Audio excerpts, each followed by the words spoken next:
கிறிஸ்துவில் பிரியமான சகோதர சகோதரிகளே, இந்த காலை நேரத்திலும் ஆண்டவராகிய இயேசு கிறிஸ்துவின் நாமத்தில் உங்களை மறுபடியும் வாழ்த்துகிறேன். கர்த்தருடைய கிருபை உங்களோடு கூட இருப்பதாக. இந்த காலை நேரம் நம்முடைய தியானத்திற்காய் வேதத்திலிருந்து ஒரு வசனத்தை நாம் வாசிக்க கேட்போமா? ஏசாயா தீர்க்கதரிசியின் புஸ்தகம் 40வது அதிகாரம் 29வது வசனம். சோர்ந்து போகிறவனுக்கு அவர் பலன் கொடுத்து சத்துவம் இல்லாதவனுக்கு சத்துவத்தை பெருக பண்ணுகிறார். பிரியமான தேவனுடைய ஜனங்களே, நம்முடைய வாழ்க்கையில் சோர்வு என்கிற ஒன்று வாழ்க்கையின் பல பகுதிகளில் வருவது இயல்பு. சோர்வு என்கிற ஒன்று வராது என்று யாருமே சவால் விட முடியாது. பயங்கரமான ஜெப வீரன் எலியா என்று நமக்கு தெரியும். கர்த்தருக்காக வெகு பக்தி வைராக்கியமாய் நின்றவர் என்பது நம் எல்லாருக்கும் தெரிந்த உண்மை. அப்படிப்பட்ட ஒரு தேவனுடைய மனிதன் கூட சோர்ந்து போனார் என்று நாம் பார்க்கிறோம்.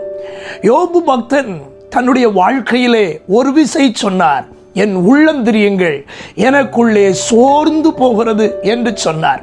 வாழ்க்கையின் பல பகுதிகளிலே பல சூழ்நிலைகள் நம்முடைய இருதயத்துக்கு ஒவ்வாததாய் இருக்கும் பொழுது நாம் நொந்து போகிறோம், சோர்ந்து போகிறோம். ஆனால் ஆண்டவர் யார் தெரியுமா? சோர்ந்து போகாத தேவனாய் இருக்கிறார்.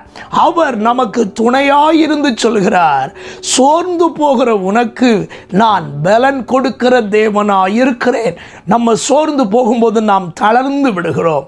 சில காரியங்களை நம்மால் செய்வதற்கு நம்முடைய இருதயங்கள் செயல்படுவது இல்லை.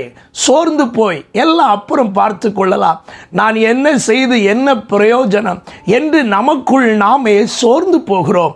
எனக்கு அன்பானவர்களே, ஆண்டவர் இன்றைக்கு உங்களை பலப்படுத்துகிறார். பயப்படாதிருங்கள். இன்றைக்கு உங்கள் உள்ளம் தைரியப்படுவதாக. இழந்து போனதினால் சோர்ந்து போனீர்களா? நன்மை குறைவினால் சோர்ந்து போனீர்களா? எதிர்பார்த்த காரியங்கள் நடக்காததினால் சோர்ந்து போனீர்களா? பிள்ளைகளின் நிமித்தம் சோர்ந்து போனீர்களா? எந்த காரியத்தினால் நீங்கள் சோர்ந்து போனீர்கள்? ஆண்டவர் இந்த காலை உங்களை பார்த்து சொல்லுகிறார், பயப்படாதே, நான் உன்னை பலப்படுத்துகிறேன், உனக்கு சகாயம் பண்ணுகிறேன், எழுந்து உன் காரியத்தை நடப்பி என்று ஆண்டவர் இந்த காலை உங்களை பலப்படுத்தி தைரியப்படுத்துகிறார். அவர் உங்களை பலன் கொடுக்கிற தேவனாய் இருக்கிறார். அவர் உங்களை பலப்படுத்தி நிறுத்துகிற தேவனாய் இருக்கிறார். இந்த காலை நேரம் அவருடைய பலத்தையும் அவருடைய சத்துவத்தையும் சார்ந்து கொள்ளுங்கள். உங்கள் சோர்வுகளை விட்டு விலகி எழும்ப கிருபை தருவாராக. இளைய குமாரனை போல நான் எழும்புவேன் என்ற தைரியத்தோடு கூட அமர்ந்திருக்கும் சோர்ந்திருக்கும் அனுபவங்களிலிருந்து எழும்புங்கள். கர்த்தர் உங்களை பலப்படுத்தி உங்களுக்கு உதவி செய்ய இந்த காலை நேரத்திலும் வல்லவராய் இருக்கிறார். அவரை நம்பிக்கொள்ளுங்கள், அவரை பற்றி கொள்ளுங்கள். கர்த்தர் உங்களை உயர்த்துவார். ஜெபிப்போமா? சர்வ வல்லமை உள்ள எங்கள் தேவனே, நன்மைகளின் நாயகனே, இன்றைக்கும் இந்த காலை நேரம் சோர்ந்து போகிறவனுக்கு நீர் பலன் கொடுக்கிறவர் என்று உம்முடைய வார்த்தையை கொண்டு எங்களோடு பேசினீரே. வாழ்க்கையின் எந்த பகுதிகளிலே எப்படிப்பட்ட அனுபவங்களினால் உம்முடைய பிள்ளைகள் சோர்ந்திருக்கிறார்களோ, அந்த சோர்ந்து போன அனுபவங்களிலிருந்து அவர்கள் இன்றைக்கு விடுதலையாகும்படி ஏற்ற இடத்துல நீர் பலனை கொடுத்து அவர்களை தூக்கி நிறுத்தும்படியாக நான் ஜெபிக்கிறேன்.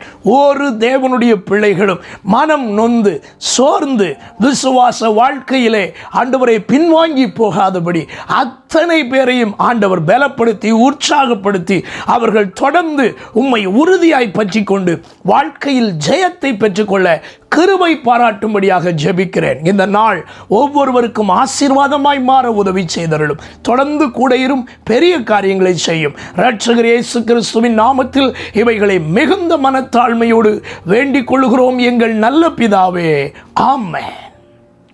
God bless you. கர்த்தர் உங்களை ஆசீர்வதிப்பார். ஆமென்.